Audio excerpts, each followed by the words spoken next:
Let me take a sip. You want to do cheers? Yeah, a little bit of do cheers. Cheers. You have to make eye contact. Okay. And cheers. Do it again. You Okay. did Okay. it. Okay. I didn't do it. How to do it? Okay. Why Here do we your go. eyes Here get we go. so big? Kev, how we feeling? Good? You good? All right. We've been chilling. You know what I'm saying? Been chilling. All right, here we go. Hang with Beatdrop podcast, episode 78. That's a good number. Okay, he didn't give me the okay. If it was 78? Okay, 78. Something like that. I got a special guest. Aww. This is like, she's so awesome. You know what I'm saying? Babe. We've had amazing burrito dates at Los Amigos. It's more like margarita dates. Yeah, we used to always drink a lot of margaritas there. Before I had to be at work. Yeah, I know. You didn't care. No, well, it was happy hour and stuff. It was never happy hour when You we don't went. think so? We just went and made it happy hour. Yeah, we had a happy hour. You know It what was I'm saying? funny story. You brought this up earlier. There was one day where we went to Los Amigos. We had like 3 margaritas. If that, I went to my work shift, which was like 4 hours. And then afterwards, we went back to get more margaritas in the same day. They had amazing prices. We need more days like that. It was never discounted. B, don't stop making it seem like it was happy hour. We had a good deal. Like, it was full price, and our asses still pulled up. Anyways. You said it was never discounted. He's all trying to make it seem like, oh, yeah, it was happy hour. It was a good deal. No, it was never happy hour. I just feel like went. the fact that we drank, it just felt like it was a good deal. It was. Because we were able to have a lot of amazing conversations. Right. And we had food that we never finished. Right. You know but what the I'm saying? drinks were always the finished. drinks were amazing. Yeah, that was no, you're like, whoa. This drink is making me. Yeah, it's cool. There's water and stuff, Yeah. Water and water. No, we good. That's what I like. Noor, I'm happy, man. Because I've been trying to have you be on the podcast, but you're just so busy now. It's tough to even get a hold of you. I'm sorry. I texted you. Should I put him on blast real quick? You're my cousin. That's fucked up. He was like, yeah, put him on blast. Absolutely. Let me turn this up real quick. Hold on. Let me adjust your mic. I believe, if I am not mistaken, and our coworker Brianna can attest to this. Shout out to Brianna. I believe I was the one who said, "Yo, B, when are you gonna have me on your podcast?" You said that? Yes. Oh no! What happened was, we were at Los Amigos. I had too many margaritas. Yeah, I forgot. No, it's because I just remembered that I wanted to make sure I had enough waters. And that 7-Eleven, they ran out of waters. The budget and... You know how that goes. Okay. The budget is... I knew something was... I was like, there's no way he wouldn't have invited me till 78 episodes later, but it's okay. I just feel like 78 makes sense because it was 7, 8, and it just goes higher than that. Oh, yeah. 7, 8. You know what I'm saying? Yeah. Does that make sense? I think this is going to be a turning point. 78. So, Noor, let's start from the jump. Let's do it. Let's go all the way back. You know what I'm saying? Because I feel like when I posted the graphic that you were going to be on the podcast, people were excited. I was excited when I made the graphic. I don't know if you were excited. Were you excited? I was. Yeah? Okay. Because when I texted you, you were like, let me see my schedule. I'm very busy. I didn't say I'm very busy. You sent me your Venmo account. You sent me your Cash App. All I said was, put the G in my account and I'll pull up. That was it. Yeah, you did. Still waiting on that Venmo, but, it's all good. We'll figure it out after. Yeah, we'll figure it out. But let's start from the jump, man. I want to just get to know you better because I feel like every time we've had conversations, like I know you, but I don't know you. Does that make sense? I think you know me pretty good. You think? Okay. Well, we'll see. We'll see. Yeah. I want to get to know. Hopefully, people could get to know you better than I know you. Okay. Ooh, that was a bar. Okay. Yeah, I'm out here. Okay, Cole. So let's start from the jump, man. Let's start from your childhood, who you are, and we'll go from there. Okay. Yeah. Okay. So I am. I don't even know where to start. You're like, I know who I am. Let's see. I grew up in Montclair, born and raised in 909. I grew up in a very traditional Middle Eastern family. So as you can imagine, my parents don't really know what hip hop is. They don't really understand the concept of content and social media and all that stuff. That is still new to them, even though they've been in the States for 30 plus years. I went to private school my whole life, so I was very, very sheltered. And then I went to public high school, and that's where things really changed. I was opened up to a lot of different things, a lot of different people of different walks of lives and stuff. So that helped me kind of understand people more. But it wasn't until college. I went to University of Laverne. Shout out to all my Leos. That's right. I went to Laverne, and that's where I feel like I got molded the most. Like, I feel like not only as a person, like how I am and how I maneuver, like as as a woman, as a leader, it's someone in radio, that sort of thing. I also feel like it just helped me figure out what I want to do and like what my life mission is. Yeah. So my undergrad years really played a huge role. If it wasn't for my school, I wouldn't have gotten an internship at Power years ago. Yeah. We don't need to release the date. I'm just kidding. But yeah, I mean, I started interning at Power, and that's where, my professional career started rolling as an intern, really. Right. Because I made connects when I was an intern, and that really helped, like, open up the doors down the line. Yeah. So aside from that, I love to read. Yeah. You know that. Yeah, you do love to read. One of my favorite books, and I bet you still haven't. You borrowed it. Which one? Like last year, B. Which one? Trevor Noah, Born a Crime. Oh, I'm almost done with it. I'm still on the table of contents. Get out. What? Get out. I have it, and I want to read it because you were the one that was like, yo, you were like, yo, that book is awesome. Borrow your Laws of Power. Yeah, show him the book that I'm reading. Show him. Go ahead. Look at that. See, I'm out here. Look at what B's on. I'm out here. 48 Laws of Power. It is very powerful. But not the book I gave you. Yeah. Okay. So I remember you let me borrow that book, and it was. That's actually why I'm here, to confront you. Yeah. You're like, the confession. No, I haven't. I'm gonna read it once I finish. I'm telling you, it made me laugh so hard I cried. It made me cry so hard I laughed. Like, it literally just covered all emotions. Is it just his story? Like, it's his story. Born, born and raised in South Africa, having a black mother and a white father, and it was literally a crime, like where he was from. So that's why the title is Born a Crime, because they weren't allowed to have interracial relationships, let alone a child. Yeah. So like there were times where he talks about in the book, like his mom would walk out with him, and his dad would have to be like 30 feet behind. Oh shit. Like they couldn't even be seen in public. Like his mom would have to bring him to his dad's condo, like, to see him. It was crazy. Such a good book. Like, a huge Trevor Noah fan. It's such a good book. I would read it again. Yeah, I'm gonna read it now. You got. Okay, now it's on camera. So now I'm like, I'm gonna post it on the ground. I'll be like, oh, reading the book, and I'm gonna have like a Starbucks cup. Okay. Just post it. You get what I'm saying? I get you. Some real IG shit. Yeah. You have to. But going back, so like when you were a kid, what were you into? Like, was there any were you secretly into like music, or what was childhood but like? Definitely not hip hop. I was so into Spice Girls. I was a huge NSYNC fan. I loved Shania Twain, J-Lo, Mariah Carey. Like, I was more of a pop girl. Yeah. Would pick, O-Town, 98 Degrees, and NSYNC over Backstreet Boys any day. I had an obsession with Spice Girls for sure. That was the first CD. The first CD I bought was Spice Girls. That's then awesome. Shania Twain, which is random.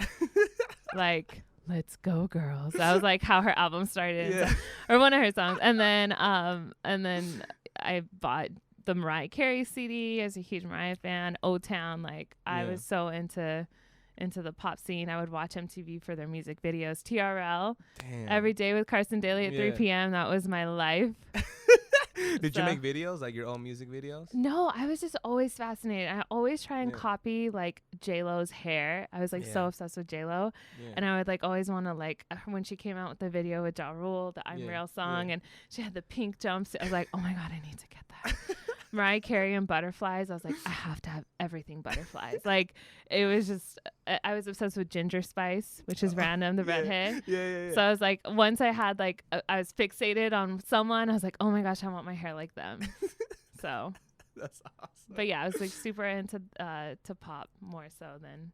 Into anything else? Yeah, for sure. And what music did your parents listen to? Were they into music or not?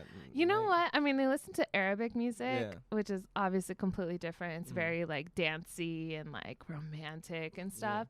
But like growing up, we actually, when my mom would drop us off at school, we would listen to the radio, and we would listen to Rick Dees on Kiss FM. Oh snap! Yeah, that's crazy. But yeah, I mean, I remember like they would play like Madonna, they would play NSYNC. Christina Aguilera, stuff like that. So my mom would more tune into like the personalities rather than the music, which I thought was cool. Yeah. Because it makes me appreciate radio more. I'm like, people really care about the personalities and stuff, not just the music. But yeah, they mostly listen to Arabic music. I mean, they spoke to us in Arabic at home, so it's very traditional, very like all about the culture and stuff. So they knew we were going to pick up like the American lifestyle.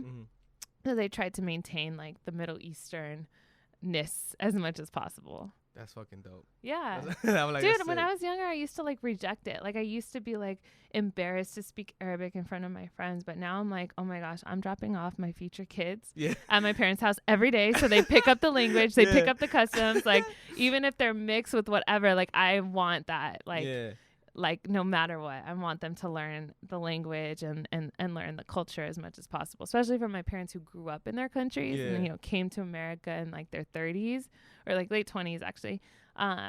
I think it's so important. Yeah, that's fucking tight. No, that's dope. Yeah, I be trying to teach even my little man to learn how to speak Spanish because he don't really be knowing Spanish. And I feel like it's important to know like your culture. Right. You know what I'm saying? And even like now I'm like, oh man, I wish I spoke Spanish. Yeah. Or I wish I spoke, you know, French, like just something different. Like it's so cool to know languages. Like, imagine being able to just go to a different country and like get by in their language. That's tight. Dope. Do you know Spanish? Poquito. You like poquito más? Poquito más? Dos amigos. No, I love it. Like, you know, my coworkers now with Melissa and Becca, they always speak Spanish and I love it. Like they teach me words every day and I'm just like, this is so dope. Like, especially when they talk really fast, I'm like, this is awesome. Like I want to like soak up every word and like, I'll try sometimes and get it wrong. They'll correct me, but it's all good. No, I feel it was crazy because my parents, my mom, she was born in Guatemala and it was crazy because I remember that I was happy that she didn't know English because you're forced to speak it. Yeah, but I used to get in trouble in school. So they used to call, right? They used to call. You're shady. They used to call, and then I'll be like, oh, yeah, talk to my mom. Like, she wouldn't really know the language. She'd just be like, okay. But as years went on, she started getting better. So then, like, I couldn't get in trouble You couldn't get away with it anymore. Yeah, cover's been blown. Yeah, I was like, I'm made. That was it. Oh, my goodness. It was all messed up, B. I'm going to fight you afterwards in your mom's honor. Oh, yeah. I'm going to throw hands. She would appreciate that. But, okay, so going into high school, like, what was high school like? Were you like involved in school a lot? You know, I was very invested in my studies. Like I would legit like make flashcards. I would take notes. I was like the girl that people cheated off of in science class, the football players would. That's awesome. But yeah, like I took school seriously. Like I was in AP classes. As far as like socially, I definitely was socially awkward. I definitely got along with I got along with all the walks of life. Like the punk kids, the nerdy kids, the popular girls. Like I got along with everyone, but I didn't identify. I went through an emo phase. Let me not front. I did go through an emo phase. I went to Warped Tour every year, that sort of thing. Okay. I had the side bangs and black eyeliner. But how the black eyeliner? Yeah. It was all about like, I can't even think, Good Charlotte, all that stuff. But I got along with all the different groups, but I didn't really identify with anyone. Like I wasn't like stuck to it. I had friends in every group and I was cool with everyone, but I didn't have like a set of friends that like I identified with. Like I was the popular girl or I was the nerdy girl or I was the punk rock girl. Like I feel like it kind of tapped into everything and I just didn't have like a set like group. If that makes sense. No, yeah, that makes sense. Did you play any sports? I played sports when I was a little bit younger. So I played a little bit of tennis when I was like young, like I would say like 7 or 8. And then from 5th grade through like half of 9th, I didn't make the team. Thanks for bringing that up. I played volleyball. Tried out, but I played basketball, but I was like pretty much a bench warmer. Yeah. I was like the tall girl in basketball. So everyone thought like, oh, she's got size. Like she'll be a good center, like all this stuff. I was like the biggest flop. They put you in the last 15 seconds? Yeah, but I was like, the game? Like imagine like Shaquille O'Neal, Adam's worst day. That was me on my best. Like just you think like, oh, like they're big, they can handle it. Yeah. Like I was like 5'8" in 8th grade, like all that stuff. So I was always like tall. And so everyone believed in my like height power and I just let everyone down. I was just like a block. Nah, but you were like I feel like that was a big advantage. I would be scared to play you. Yeah, I think people figured it out pretty quickly. Like, oh, she's slow as hell. I could move around her. I could do circles around this girl. They figured out the game plan. Oh yeah, they knew. And maybe like when they first saw me, they're like, "Dang, that's like, a tall girl." And then they started playing. They're like, "Ah, poor They're thing." like, hey, stop tripping. Bring out the troops. She good. For real, it's sad. I wasn't fooling nobody. Hey, it's all good. It's all good. But I'm here, you know. Yeah, you're here now. We're here now. No, we're here in the podcast and shit. Right. Okay, so why you laughing at her, bro? That's fucked up, bro. That's mean. Okay, I tried. Say, hey, man, the drinks cheers up. Yeah. Okay, so then what was the next step? Like, what were you really interested in doing at that point? Like, were you just like, college is next? Like, what was yeah, next I feel for you? like my parents always like encrypted the whole like higher education, going to school thing, and I was always such a rule follower that it wasn't an option for me to not go. But I remember I had my heart set on one school, USC, and I had only applied there, and I didn't get in. And it was like, I still remember that day. Fuck. But like, I was like an honor student. I was like AP classes. I had a solid GPA. I really thought, like, I took community service. I thought like, I don't even need to apply anywhere else. But my geometry teacher actually was like, oh, you know, actually, I know you didn't get into USC, but how about you go to Laverne? Like, let me see if I can get you, like, apply. Let me see if you can get in, that sort of thing. Because she was an advisor there. And she's like, I went there. I had a great experience. And if you don't like it the first semester, you can transfer out. And like literally my first week at Laverne, I fell in love with it. I fell in love with the curriculum. I fell in love with my professors. I loved the campus. It's such a pretty campus. It was such a small school that it made me feel like it was like family vibes. So I just fell in love with it. And USC was no longer an option for me. I was just like, this is where I'm meant to be, like 100%. So I knew I didn't want to be what I was in high school. Like I wanted to find myself. I wanted to get involved. I wanted to challenge myself, and I didn't want to look back like I did in high school. And I was like, man, I should have, like my senior year, I feel like I did a lot, but I feel like I wish I would have done it all 4 years. So I went in with the mindset in college, like, okay, I'm going to start fresh. I'm going to do all the things I want to do. So 4 years or 5 years from now, I can be like, okay, I did everything I wanted to do. So I started like pursuing leadership opportunities, like through their student government, their campus activities board. I joined a sorority.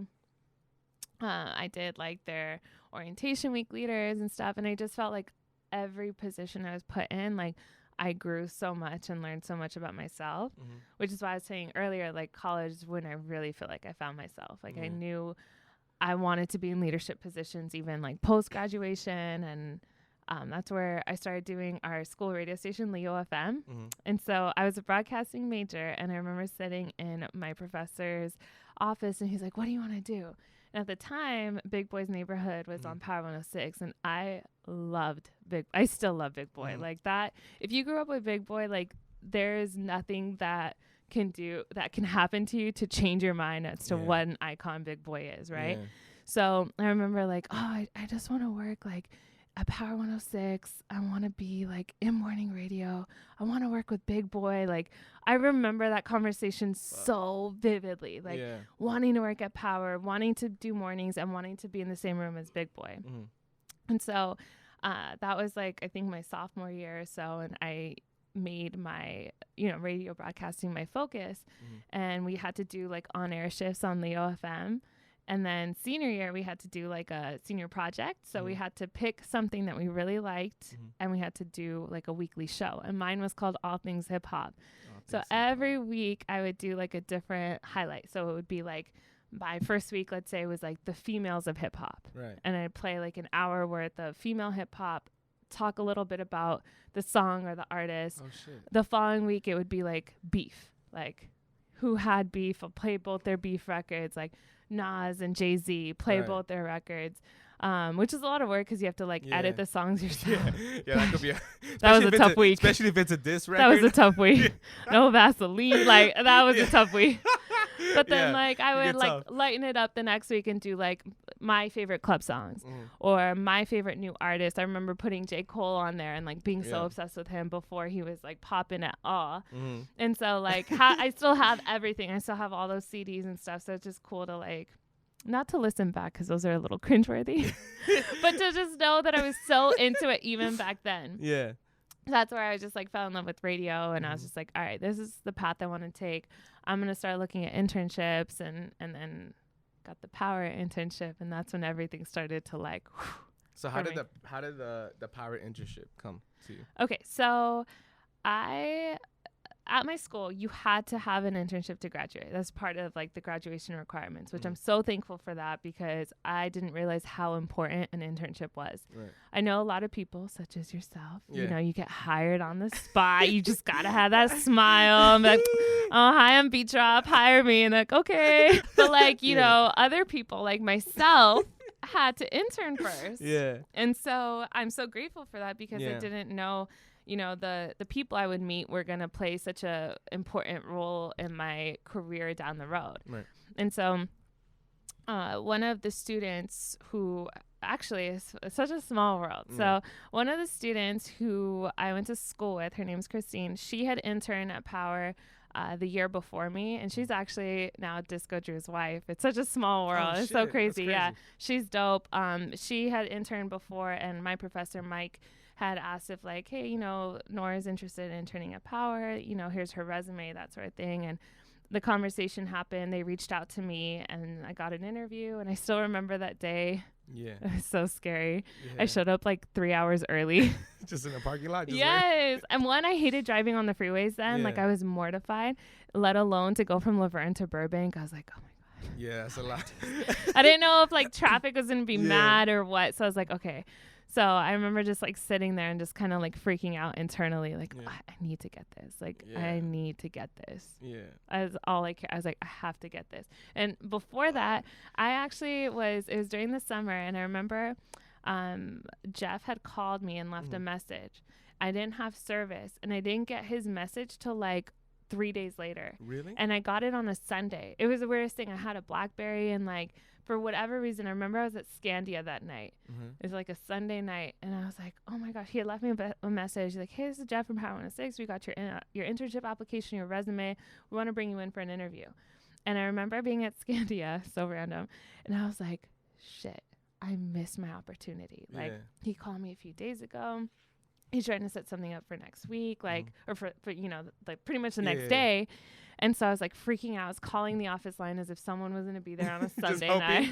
Just hoping somebody was there. I seriously called like probably 10 times. Like, I left a message. I was so nervous I missed my opportunity. And like, thank God the next day I called the office and I got connected with Jeff and E-Man and stuff. And then they brought me in for an interview like a couple days later. But I remember like being at Scandia and like having fun with my friends. And then I saw like a voicemail from an 818 number, and I was like, oh, okay, ding. And this is Jeff from Power 106. Like, got your resume. Would like to bring you into an interview. And I was like, no.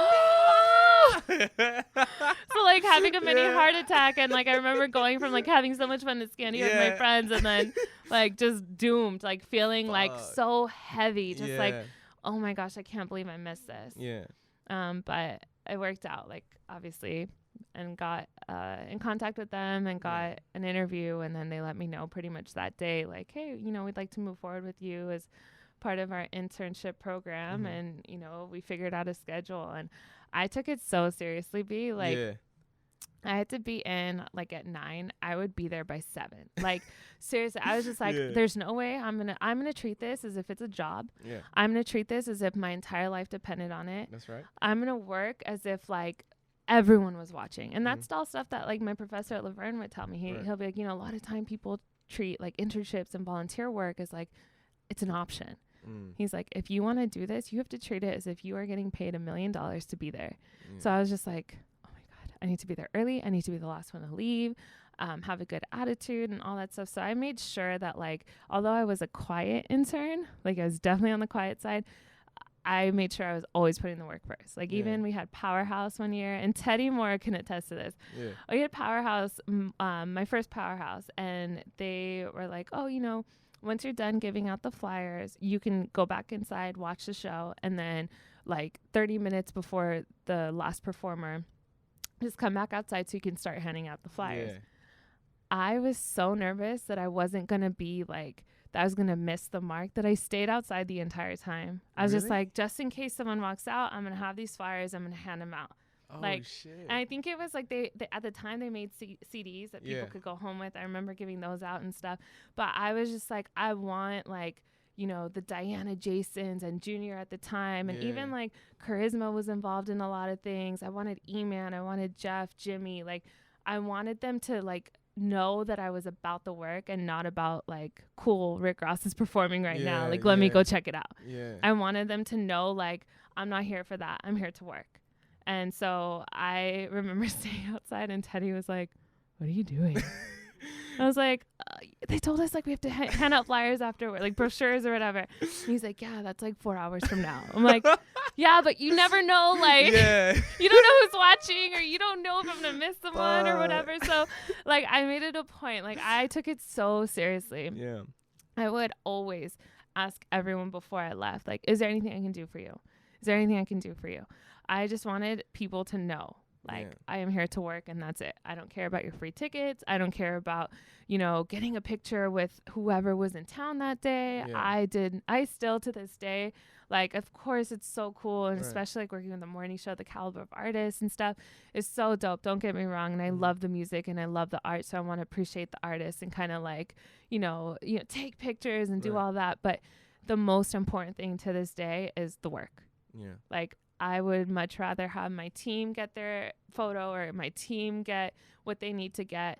And I am the final thought. Like, I think that's what makes a good producer, is like always putting that show first or their talent first versus like, oh, let me try and get a picture real quick. Yeah. Like, no, like I was just about it. Yeah. I never asked for anything unless it was like, hey, we have these extra tickets. Do you want to go? Like, even then I was a little like hesitant. Yeah. I'm like, you were scared and stuff. I'm not working, so I don't know. Like, is this a test? Like, right. I really felt that way. I really did. And I feel like when I eventually started working with Felly, like that paid off, because I think I built that reputation of like just wanting to work. And so that helped me when I eventually linked up with him, because other people knew me as like, okay, she's quiet, but she worked. Right. And that helped him hire me to be part of his team. So it paid off. But like, where do you think you got like that, like just that passion? Like, do you think you just loved radio that much that you just genuinely just was that work ethic just stood there for you? Yeah. I mean, my dad is also very like work oriented. Like he's very like, he loves to work. Yeah. And I think like seeing him and how hard he worked, I think that was a good role model for me. But also like the advice that my professor, like Mike, gave me about treating it like a job and treating it as if like your future employer is watching you. Yeah. If you're at an event, you have to work that event, even if there's no one there. You have to act like your future boss is in that crowd, happy to walk by. Like, oh, shoot. Oh, she sounds good. Or, oh, wow, she's opening this. Or she's out there, giving out the flyers 4 hours before it needs. Like you have to really work as if like everyone's watching. Yeah. And people forget that. It's so easy to forget that nowadays. Yeah. And I'm fortunate to have had that mindset before it was like too late, or before I was too deep into the job. Yeah, you're dropping gems right now, Noor. Am I? Yeah, you're dropping. You picking them up? No, yeah, I'm trying to catch them all, But yeah, no, that's so awesome. Important. No, that's good, because it's like, it's one of those where, it's crazy because you started as an intern, like you really started from the beginning. Yeah. You get what I'm saying? So it's like, when you became an intern, how did that feel when they were like, all right, cool, like you're an intern, like?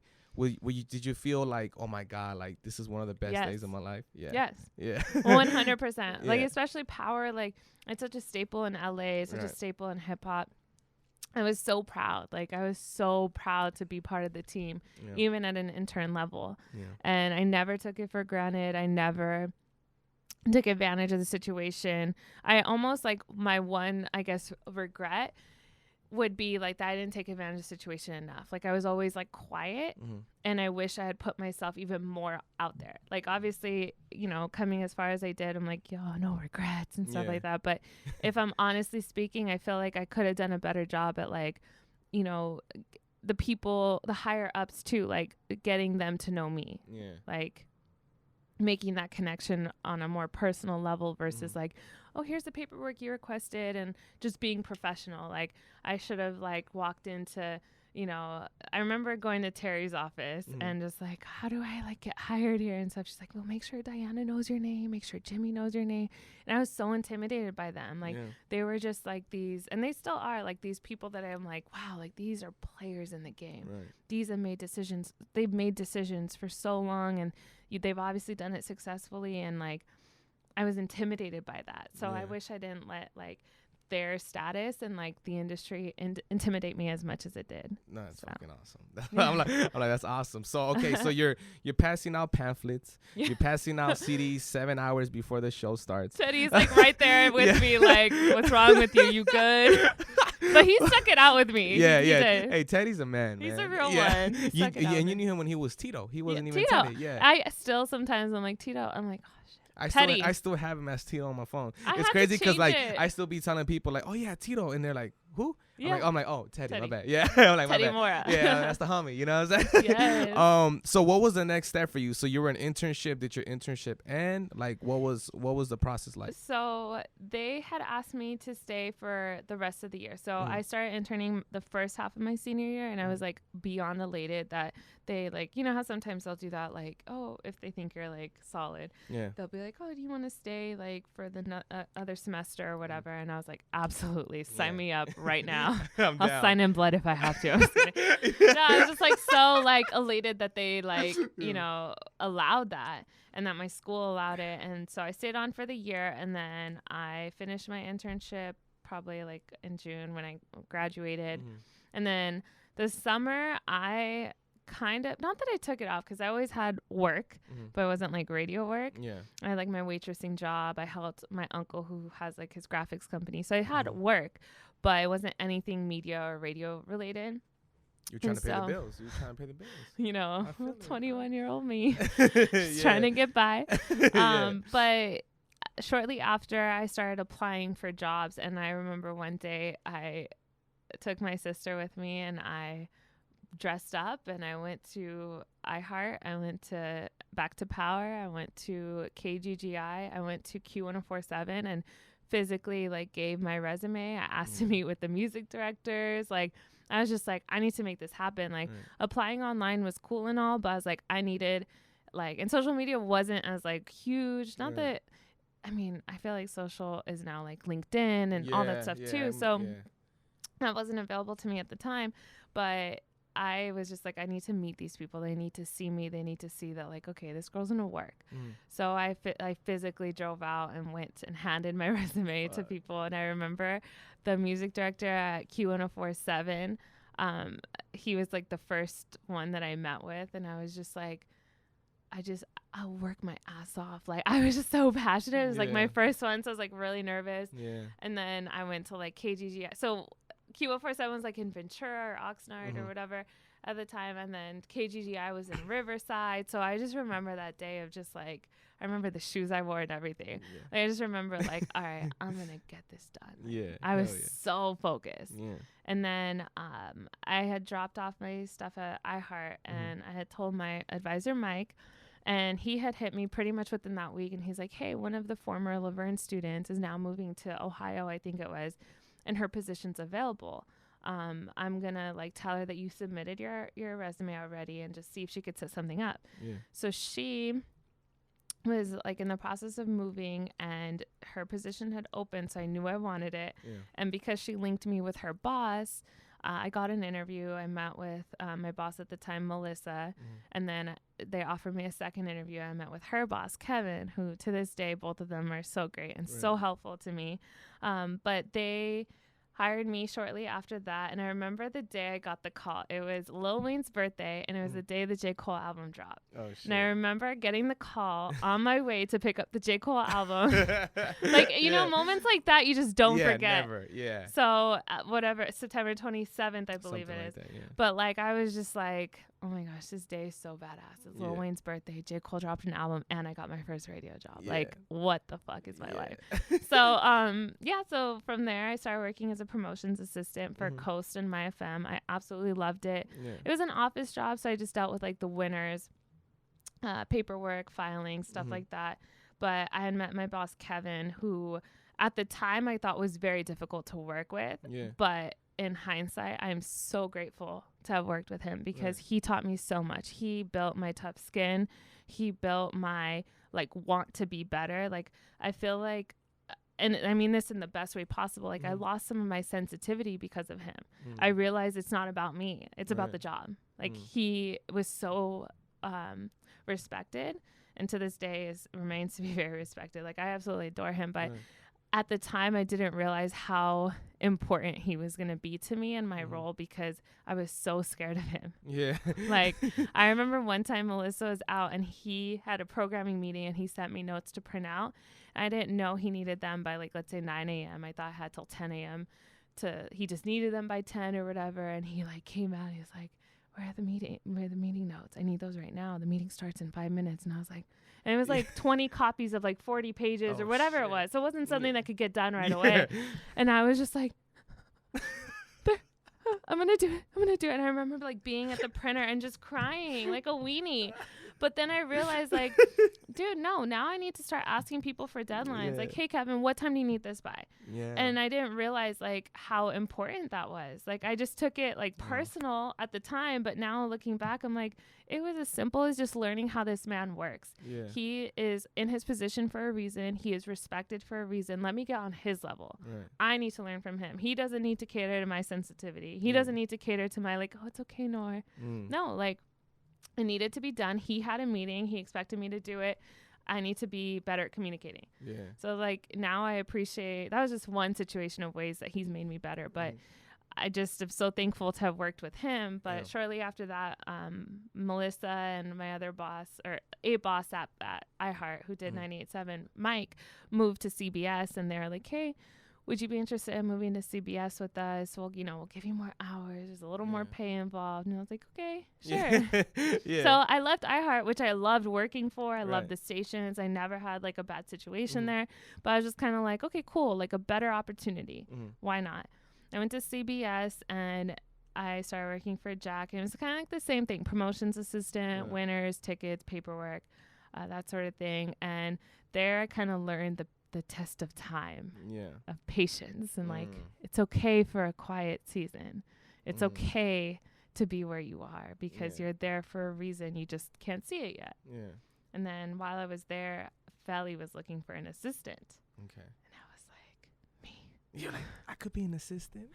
That's his eye. It is I, the assistant. So my friend and former roommate Sabrina, she had seen on Facebook that, you remember Ashley Dingus? Did you work with her? Yeah. So Ashley had posted on her Facebook, I think it was like, hey, looking for someone to be an assistant to a prominent LA DJ. Hit me up if you're interested.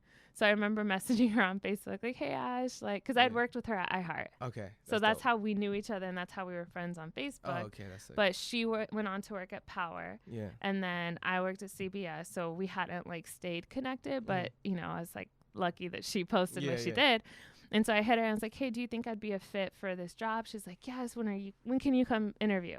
So I told my bosses at CBS, like, hey, I have this interview for this, part-time job to be an assistant for Felly Fel. Like, I can't miss this opportunity. And they're like, okay, like, are you coming back to work after your interview? I was like, absolutely. Like, I'll be gone for an hour. I'll be right back. My interview with Felly was like 4 hours long. I hit my boss. I was like, I'm not going to make it back. I'm so sorry. Like, I didn't realize this was going to take so long. But he, like, grilled me. Like, Ashley was in the room for part of it, and she was awesome. Like, she was just like asking me about like, my capabilities, how I work with like what the job is. Like, she helped like moderate, and then Felly was just like, have you done this? And what about working with social media? And are you doing this? And like, just question after question. He was doing his show. And then 4 hours later, he was like, he offered me the opportunity to try out. So I tried out for a couple months, and it's history ever since. So I'm still mad at Ashley for linking me with Felly. I'm just kidding. No, like, Felly is the greatest. Like, that job taught me a lot. Taught you a lot. Oh my goodness. Yeah. So much. For real. Like, all of, like, I thought, like, even with what I said about Kevin, like, helping me develop tough skin, like, Felly gave me knowledge. Like, even to this day, like, knowledge as to how to maneuver through the industry, knowledge of music and programming, knowledge of what to do when things go wrong. Like, everyone can do a job when the job is the job, but not everyone can know what to do when the job goes wrong. you know.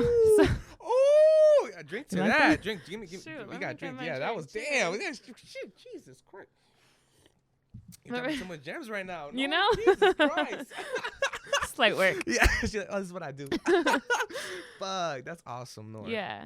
And then okay, shit. I'm like, fuck. I'm just like amazed by the story because it's like just to hear how like just the beginning process and just knowing where you're going is just amazing. You know what I'm saying? That's like crazy. And it's like, so you're doing Feli's show. Well, at the time I was just his assistant. His assistant, right? Right. Okay, so how long were you being his assistant for? So I was his assistant, and I was working my CBS job, and I was working at the restaurant. And his assistant job required me to be in studio while his show was going on. So I wasn't a Power 106 employee, but I saw it as like, and he knew this, like I saw it as an opportunity to get to Power, right. Which is like what little old me sophomore year in college said I wanted to do. Yeah. But luckily, I remember the day I interviewed with him, I saw E-Man and I saw Jeff and I saw Justin, and they had all known me. And Justin was like the imaging director at the time. Yeah. You know, Jeff was programming, I believe the title was programming assistant or assistant program director. E-Man was music and obviously morning show DJ. And so I had worked with them briefly. Like I had to preview mixes and well, E-Man and Jeff especially. And so all three of them happened to be at the station that day, and they were like, oh, Feli, like Noor's dope. Like her head's in the game. And so I remember feeling like, oh my gosh, thank God I like knew these people, because I think it helped Feli feel good about me. Right. Like it sped up the process. Instead of him maybe looking around for another week for another candidate or whatever, I felt like he felt better into like, okay, let me try you out. You know? But do you feel like you opened up more this time going into it compared to before? Like how, you know, you said you were like a little shy in the beginning. Do you feel like now when you were his assistant, you were a little bit more friendly with everybody else? Oh yeah. I was like, I'm gonna get this. Like I've been so different since that first. And I feel like I needed that internship experience to know that, okay, what I did was good, but this is how to be great. Like you need to not only put in the work, but you need people to know your name and you need people to feel good about you. How do you make people feel good about you? You're in their face. Like you have to introduce yourself. Like I think it looks like, even me now, like I'm not that much older than students who are interning for our shows and stuff, but I like when an intern, you know, hey, I'm so-and-so, I go to Northridge and I'm going to start interning, or I intern with Brianna's show, or I intern with Feli's show, you know, whatever it is. Like, I think it makes you stand out because I remember that. I'm like, oh yeah, she introduced herself and she goes to CSUN. She's a radio major. And that so many times that's helped people get other internships, because I'm like, okay, like she was dope. Like I want her for my show type of thing. So that obviously my mindset changed completely, but I knew I wanted to like learn the boards at Power too. I had learned a little bit at iHeart. I did the Art LeBeau show. That was my first show I ever ran. I remember being so nervous, but anyway, so I wanted to learn the boards at Power. So being Feli's assistant, I told him, I was like, hey, I want to learn. And he connected me with programming to make that happen. I trained overnight, which was tough. But I trained overnight. I did weekends and stuff. And then Feli's producer, Drew, actually wanted to, he'd been in the position for like 8 years or something. So he had like a solid run with Feli in afternoons.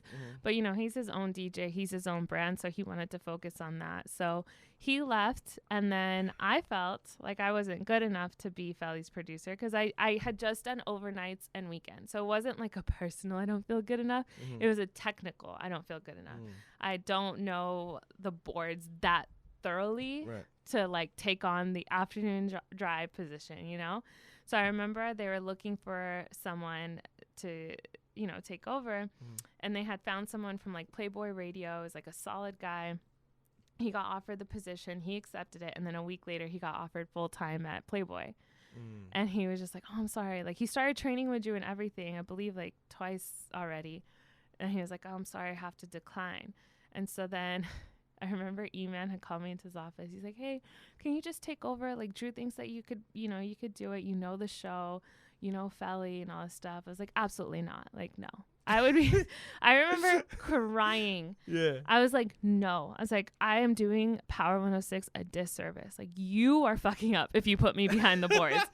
You are your ass was on the line. You want to do that? That's on y'all. Look, but I remember like Eman was just like, no, you can do it. Like, you know, Felly, you know the show. Like, you've done weekends, you've done overnights. Like, now you're on a larger scale now. Like, it's okay. You got this. And Felly too. Like, Felly was just like, all right, like, it's just for the time being. Like, just hold it down. And I was like, absolutely not. Like, no. And I remember one day it was a mixer meeting and Drew had texted me. He's like, you start on the boards today at 3:00. And I was like, absolutely not. No.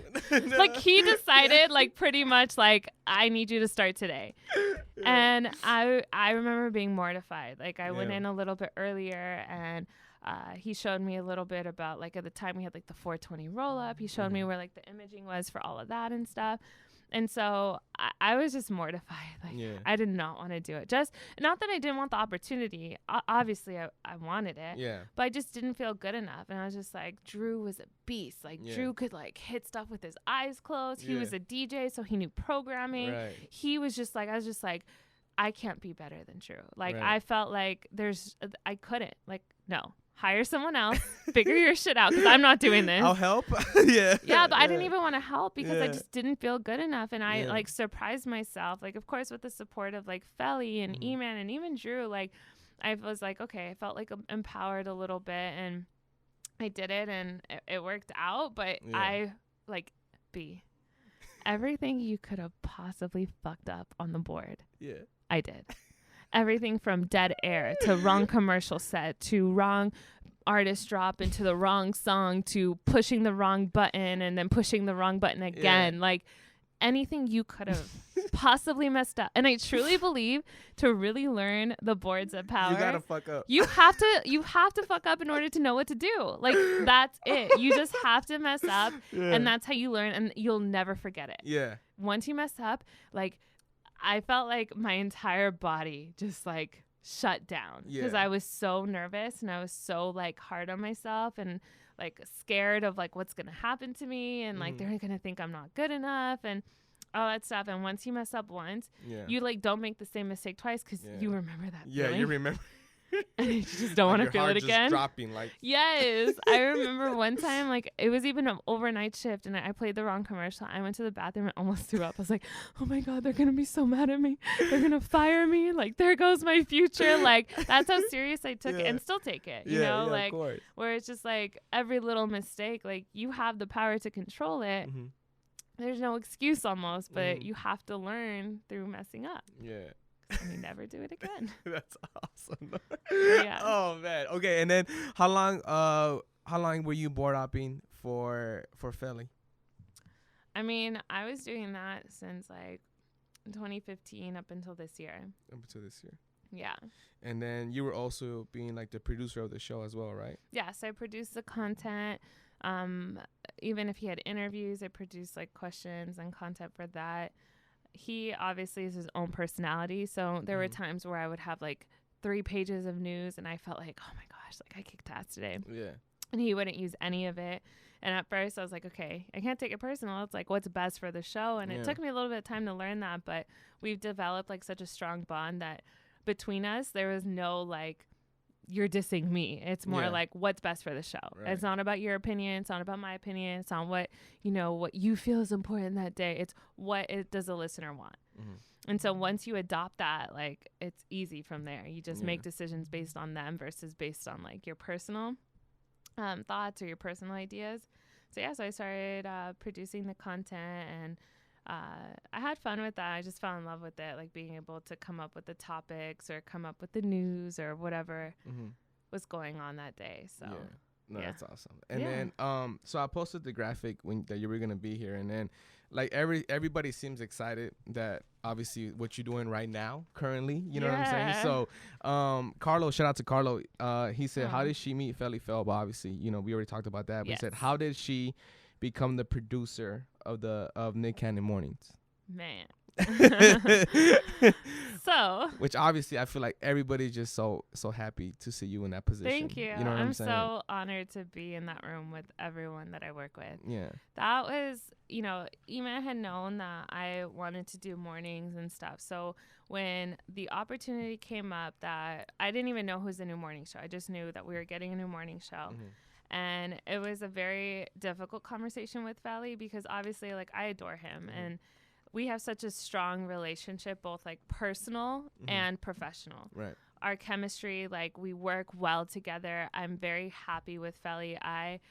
It was a very tough decision. Right. And we had to have several conversations before, like, I actually tried out for the morning show. And I know other people tried out too. And it was just like a process over a few weeks and kind of just building a clock, building content, picking what goes where, and, you know, getting feedback from E-Man and trying to get his, you know, obviously E-Man's our program director now. So he knows ratings and he knows when talk breaks should be and stuff. So trying to merge like my content with his clock and his knowledge of music and all that. So it was just I applied for it online just because everyone, of course, has to. I tried out. Other people tried out. We had to pretty much like run the show for a week or a few days, whatever it was. And then I got offered the job in July, and I was so stoked. Like I said, like I was in sophomore me was like talking about like I want to do mornings at Power 106. I want to, you know, be in the room with Big Boy and stuff. And I didn't know I was going to be in the room with Nick Cannon. Like not only Nick, but like Teddy, Melissa, Charisma, like all icons in their own rights. Like I don't even have words for it. Like, it's just so dope to be in that room with those people. And, you know, same thing what happened with Felly. Like, I was nervous about meeting Nick because obviously he's successful. He's smart. He is very selective about what he's involved in. So I was just kind of like, and we kind of had this conversation earlier, like, I was nervous because I felt like Nick works with so many professional, high caliber, like intense producers, like with his TV shows. And, you know, Wild and Out's been on air, you know, on our TVs for years. You know, he did, you know, what was it? America's Got Talent. He's doing The Masked Singer, which is like the #1 show on television right now. Like everything he does, like it's gold. And you know, there goes me, like self-doubt, like, oh my gosh, he probably works with so many people. Like, is little old me gonna be able to keep up with him?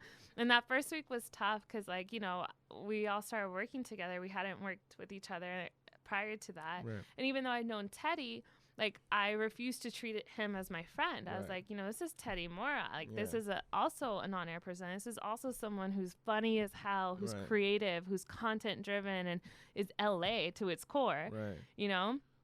So it wasn't like as great as it was to have Teddy there. I didn't see him as my friend. Like, he will forever be my family, but like I had to see him through the lens of like, okay, this is Nick Cannon, this is Teddy Moore. And then, you know, Melissa and Charisma came like a week or two after we had started, but I was just nervous that I wasn't going to be good enough. And I was throwing out ideas, and, you know, sometimes like Nick liked them, sometimes he didn't, but he was very vocal about it either way, which I loved. But I was just nervous I wasn't going to be good enough. I'm like, I don't know who he's worked with, but obviously these people are successful as hell. I want to show him that he can trust me. I want to show him that I'm about the show, I'm about the audience, and I would do anything for his show. And so it took a little bit of time, like, to eventually develop like a trust between us. And same with Melissa, same with Charisma, same with Teddy. But like, now I'm just like, this is dope. Like, I'm working with legends, like Charisma, like, come on. Like, you know, this girl is just like this powerhouse in her own right, is like breaking records, breaking artists. Melissa Rios is like the first Latina lead in mornings when she was at her old show. Like, that's dope as hell. Like, Teddy is like this mid-city kid, like comedian. Like, Nick Cannon is a legend. Like, it was just, it's surreal even to this day. Like, sometimes I'm just like looking around, I'm like, yo, like, this team is so dope. Working with them has been just crazy. I can't believe it's been like a few months now. Time flies. No, but Nora, I'm proud of you for real. Like, you're fucking killing it. You know what I'm saying? And when I saw like the Instagram post and I saw you like in the room, I was like, oh shit, that's fucking Nora. You know what I'm saying? Trying. Little old me. I see you. Oh man, that's awesome. I'm proud of you for real. Thank you. You know, Me and too. Bridget, I mean, I feel like we already asked that, but you know, how long has she been in the media gang? She said she must be so proud of herself because look where she's at now. She's so amazing. Do you feel like you give yourself credit, or do you feel like you're hard on yourself? I'm definitely hard on myself. That's so sweet, by the way. Thank you. Yeah, shout out to Bridget. Thank you, Bridget. Yeah. She's so cute. You know, we have these conversations, you and I, all the time about how we have a lot of goals. Some are short term, some are long term, right. Some are personal, some are professional. And it scares me that I always want more. Right. It's scary to feel like, am I ever going to be fulfilled? Like, am I ever going to be perfectly content? And don't get me wrong, I am beyond grateful and beyond blessed to be in the position that I am. And I love working for this show. And I can't wait to see, like, you know, what's next for the show. Not even what's next for me, but I can't wait to see where the show goes and, you know, all that. And even the individuals in the show, I can't wait to see where they go. Like, they're so talented. These people, like, are so about their shit. Like, it's mind blowing. Yeah. And, you know, I always say, like, they're like the perfect formula for, like, the best show, period. Like, not just morning show, not just power, not just hip hop, not just, you know, LA, like, just period. And I just feel like being around them is so great because it's like, all right, cool, we all have that, like, high standard for ourselves, but when we're good, it's like we want to be better.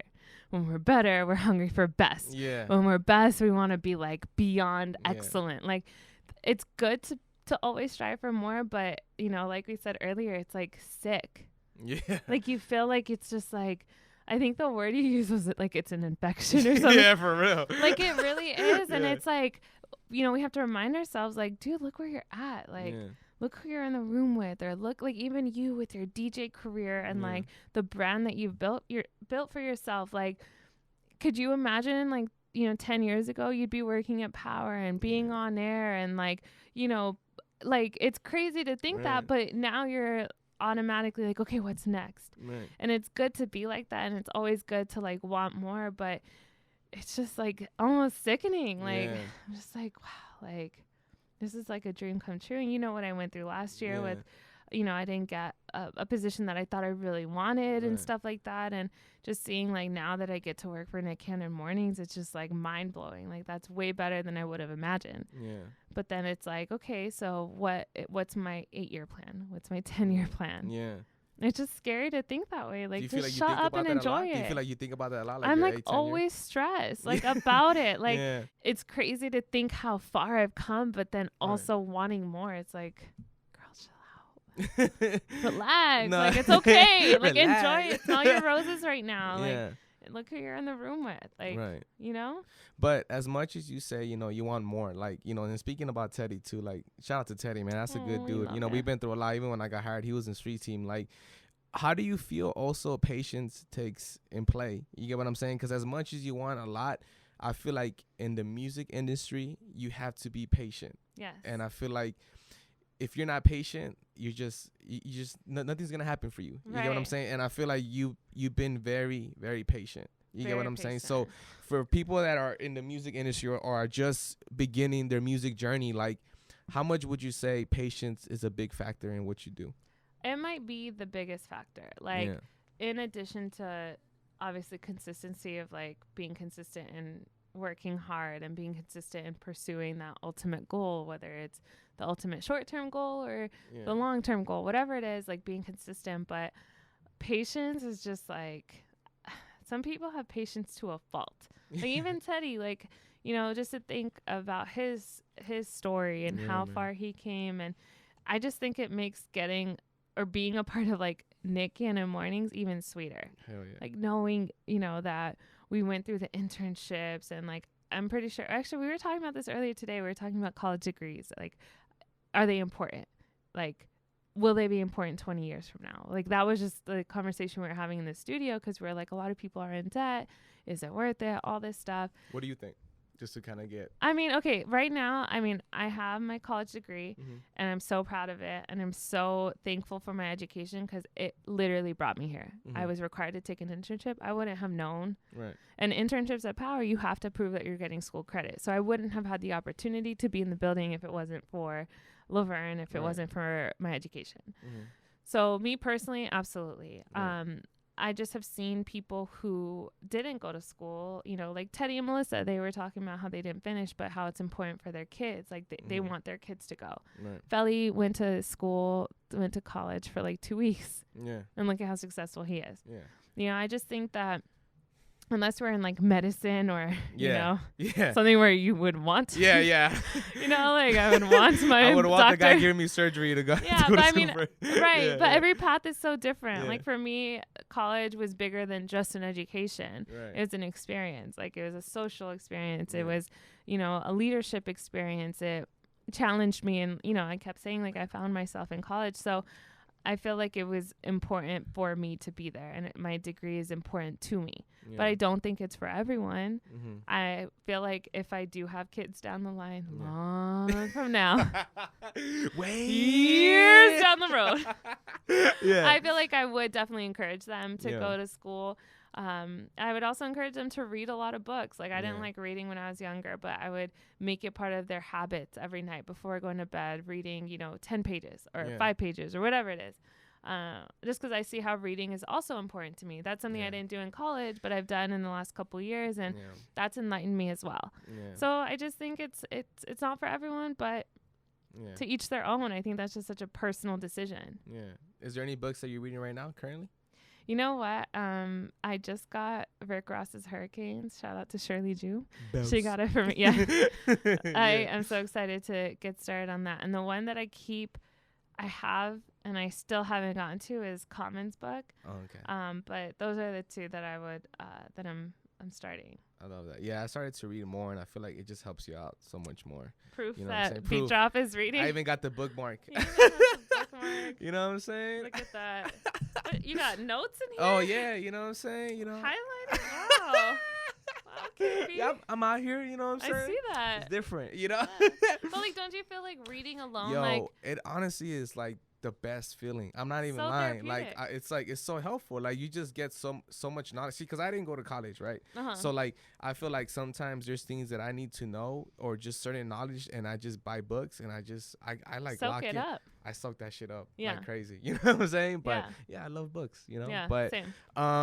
So how do you feel overall? You know what I'm saying? Because your journey is honestly it's amazing. You know what I'm saying? Thank and you. like, how do you feel overall? Like, do you feel happy of where you're at? Like, just as far as like what you're doing, I feel like you've done a lot. You know, you probably don't think that, but I personally think that you've done a lot. You know what I'm saying? But like, how do you feel overall? You feel good as far as what you've become so far? Yes. I mean, I'm so excited about the future, and future, I mean, like even 2 weeks from now, just to see like every day is exciting to go to work, like being in that room with like all these creative people and all these like business-minded people at the same time. Like I love going to work. I hate the hours. I'm not a morning person at all, which is why it blows my mind that I wanted to do morning radio for so long. Like, you're not even a morning person. What time do you wake up, for people to know? My alarm's set for 3:45 and 4 a.m. Actually 4:01 to be precise. I like to give myself that extra minute. Oh, that's important. That minute is important. I don't know why it's not 4 a.m. It's like 4:01. Yeah, you like to live life on the edge a little bit. Right, you know? right. And luckily I live like just a couple minutes like down the street from the station. Yeah. So, you know, I'm no excuse to be late. Yeah. But if I am, forgive me, just saying. But it's early. So even when I go to bed early, I'm just not a morning person. Like I can go to bed at 7 and wake up at 4 and still feel like, oh my gosh, I get up. But crazy, I can go to bed at like 1 a.m., 2 a.m., which is how I was when I was working, 10 to 7. Yeah. I wake up at 9:30, like, cool. What's up? It's so weird. I'll get less sleep, but like it would feel different. Like it wasn't up so early. But I'm trying to be a morning person. I think it's just when you see your phone and you're like, how is that number possible? Like it's 3, 4. It feels different. You can't wake up at that time. I don't like it. Yeah. But aside from that, obviously work makes it fun. It makes it worth it. And luckily, like being so close to the station also helps. I'm not in my car for 2 hours as I once was when I was working and living in Montclair and stuff. So I feel good. I'm excited about the future. I want to remind myself to just bask in this and enjoy this time. And just like I didn't realize in my promotions assistant or my waitressing job or my internship, I didn't realize how important each part played. I need to remind myself actively every day that like this is part of my story. Like this is going to lead to something, whether it's a professional, like, you know, progression in my career, or a personal progression in my leadership, or how I deal with people, or how I deal with content. So I have to remind myself, like, this is happening for a big ass reason. That's like, just soak it up. Good days, bad days, mediocre days, doesn't matter. Like, it's happening for a reason. So just reminding myself of that. God. No, it's like, Jesus Christ. All right. I want to ask you a question. All right. You got to kill one. You got to marry one. And this person, music's going to disappear forever. You ready? I already know who you're going to pick. You ready? You ready? Okay, go. Okay. J. Cole, Drake, and Ryan Leslie. I fucking knew. So I had to F, marry, kill? No, I said kill, marry. Oh, sorry about that. Yeah. I was trying to be appropriate. I was trying to be appropriate as fuck. And you're like, wait, F? I get to F one? Okay. You're like, wait, I get the privilege. I was like, no, I was trying to be appropriate. No, I was like, wait, what's the third option? I brought the F. How embarrassing. I'm sorry. Oh, you're like, okay, so F, right? I was like, you no, can edit this part out, right? So, kill one, okay. Marry one, and this person's music is going to disappear forever. So one day you're going to wake up, it's not going to be anywhere. No. Spot nowhere, just disappears. All right? All right? I didn't say the F.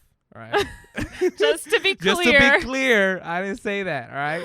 J. Cole, Drake, Ryan Leslie. And you have to tell me why. Wait, so music has to disappear. One I have to marry and one I have to kill. Yeah, he's just going to kill. The music's going to stay, but you're going to murder that person, and that's on your behalf. That's my name's attached. My blood is on my hands. That's on you. You're fucked up, B.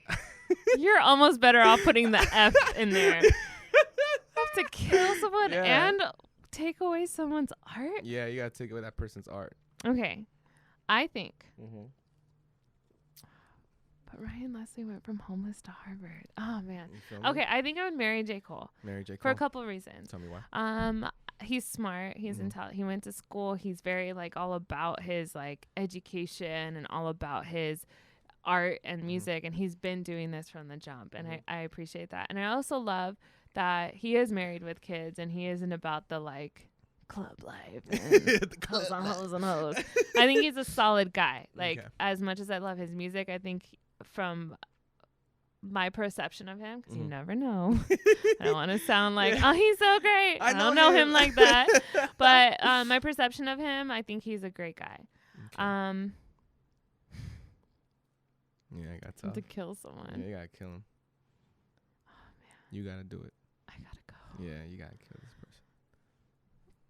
You know what? I'm just going to go ahead and... So the person I killed, their music stays. It stays. I just feel like Ryan has worked way too hard. Like, Drake is just undefeated. Yeah. And so he's just like the front runner and like he's done so much and created so much. Like, even like the verbiage we have, like a lot of it is you know, Drake driven. God's plan and all that stuff. Yeah. I can't imagine like the culture without Drake. But to me personally, how I feel Ryan Leslie's music has affected me personally and how I became a Ryan fan. Yeah. I just think it's... Say it! Take a little, it's tough. It's on you. You know what I'm saying? Like Ryan has gone through You want to drink? Ryan has gone through so much. His laptop got stolen. He went to trial because he found the or someone returned the laptop but didn't have the contents on it. He had to pay this person out. He lost the rights to his music. Like, he's been through so much. I can't just have it disappear. I mean, if you decide to have that person disappear, that's on you. Oh, damn it, B. Yeah. All right. Just because Drake is the front runner and Ryan's worked so hard, let's see. I wonder how the culture would be without Drake's music. So let's see. So you killing Ryan Leslie? I get to keep. I choose you, right? Okay, so diamond girl. That's still my ringtone. That's been my ringtone since I was in high school. Like, so legit. You're marrying J. Cole, and whose music is disappearing?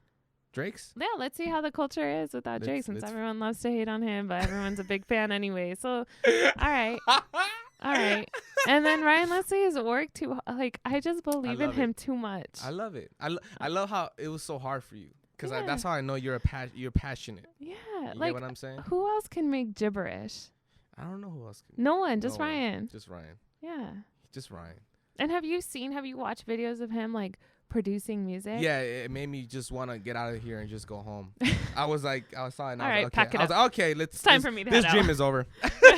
That's a wrap. It's just so dope. Like, he's so self-made and self-taught and self-everything. Like, I just think he's so brilliant. You sure you don't want to marry him? I mean, yeah, what's going on? Maybe. That was awesome, though. I like how you were like, okay, so F who? That sounds like, wait, what was the third option? Yeah, I had to usually change it. It's F, marry, kill, I know, but you were being respectful. Yeah, I brought the F in there. I was being super respectful, Noor. I took it there. Right. Yeah, all right. So before we get out of here, 20, 30, 40, 50 years from now, how do you want to be remembered? Ooh, we got deep. Yeah, it got deep. You know what? When all is said and done, of course, I take work very seriously, and I want to be like this, super badass person in what I do, whether it's continue to produce, whether I move to TV, whether I move, cities, whatever it is. I want to be a badass in whatever I eventually do. But what is more important to me is people. Like, I want people to feel like they always had a good experience when I was around, even if it was like just a hello in the hallway. I want people to feel good about me and know that like my biggest fear pretty much is like if people like misinterpret or misunderstand my intentions, because I just believe in energy, and I believe like whatever you put out comes back to you. And I want people to always have a positive experience with me. I want people to like think of me as like, man, like that's a solid person. Like, even when times were tough, or even when she was in a shitty situation and she could have snapped or whatever, she was always polite to me, or she always, was just nice. Like, I know that sounds so like mediocre, but people forget manners sometimes, and people forget like being a good person will take you further in your career than, in a shady way figuring out who you're now, or like even being fake with people. Like, we're in this industry, like it's easy to identify, like people smell phony. Like we were saying this earlier, like people know what's real and what's not. And some people are so good at like trying to disguise it that you could be fooled once or twice, whatever the situation may be. But at the end of the day, people know. And I just want everyone who comes in my path to know, like, that's a solid person. She always did the right thing. Like, I've never cheated the system. I've never put someone down to lift myself up. I've never, even interns, like, I don't like to, like, being an intern at Power once upon a time, like, I don't like to treat them as, like, because I've had to, like, go get, like, someone, like, coffee and lunch, and I worked as a production assistant where I had to clean bathrooms and stuff, and I was never above any job, but I remember how people made me feel, and I don't ever want an intern to feel like I'm just an intern. It's like, no, you are molding yourself, because years down the road, when I leave this position, this could be you, or like, you know what I mean? Like, even now with Felly's show, we had an intern, Leslie, and she's just so dope. Like, her head is in the game. She gets it. She is so hardworking. Like, I never had to ask things twice of her, and she interned for our show for several months. And then when it was my turn to move up to mornings, Felly and I were like kind of going over candidates and stuff. And there was like a couple people that were really solid, and everyone liked them and stuff. But how Leslie was different is that she was just so focused on the show and Felly and making sure like everything was good. And she went above and beyond. She never left without asking, is there anything else I could do for you? And I was just like, oh, shoot. Like, I remember that. Yeah. I remember wanting people to feel like, okay, this girl is focused. And people smell that, and that's what stood out. Even though she didn't have a lot of technical experience on the board, she was probably the least qualified. But because of her work ethic, like least qualified meaning on the boards. Right. She hadn't touched a board before this position opened up. but her vibe and her energy, her focus is what made her stand out. Like, she wasn't there for the pictures. She wasn't there because it's Felly Fell. She was there because she genuinely wanted to know. She wanted to learn, and she was willing to come in early, leave late, learn on the weekends, learn and train and not get paid for it. Like, she was willing to put in the work, and that is what stood out among other people. You know what I mean? So, but like, I'm just so proud of her too. Like, of just how far she's come and what a great job she's doing now, and how great she sounds on air with Felly and stuff. Like, Felly's like that too. He's just a vibe person. Like, you want good, solid people. We can teach you the technical stuff. We can teach you how to tweet on our behalf. We could teach you how to edit a talk break, but we can't teach you to be a good person. We can't teach you to be respectful all the time. We can't teach you to not be selfish. Like, oh, I want to meet, this artist, and I want to have an interview with them, and I want to plug in with their manager. Like, people pay their dues, and that's exactly what she's doing. So Noor, that's how you end the fucking episode. Is that? That's how you end. Is that how you? That's how you end 78? it. That was awesome, bro. I'm like, even Cam looking at you like, Cam give you like, Noor. Noor, thank you so much. Thanks that was for awesome. And I'm so proud of you. And you've always been such, like, speaking of good people and vibes and stuff. Okay, what? Now, okay, tell me. Hold on, let me turn you up a little bit. Let me see. Say that again. Speak closer to the mic.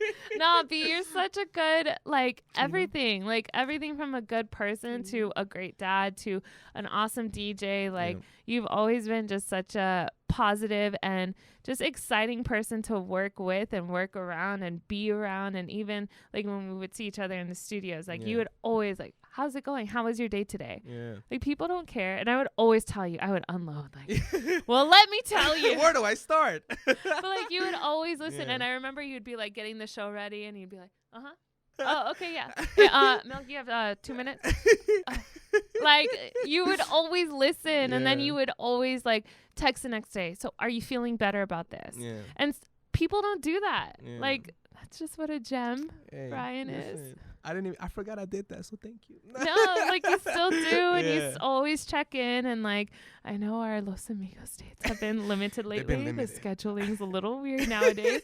But like, it's just like, I feel like we never miss a beat, and we're always back on. We're always so supportive of each other and stuff. So thank you. No. It's an honor to be on this with you. And I remember during our Los Amigos times, you would always talk about starting this podcast. And look at 78 episodes.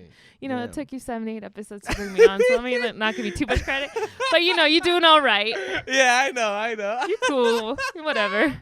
No, thank you so much. That means a lot. That's like, now if you're ready to attack the week, midweek. You know what I'm saying? Thank you, Noor, so much. Thank you. We out here. Love you forever. Okay, he's excited. Awesome. Thank you. Thank you so much.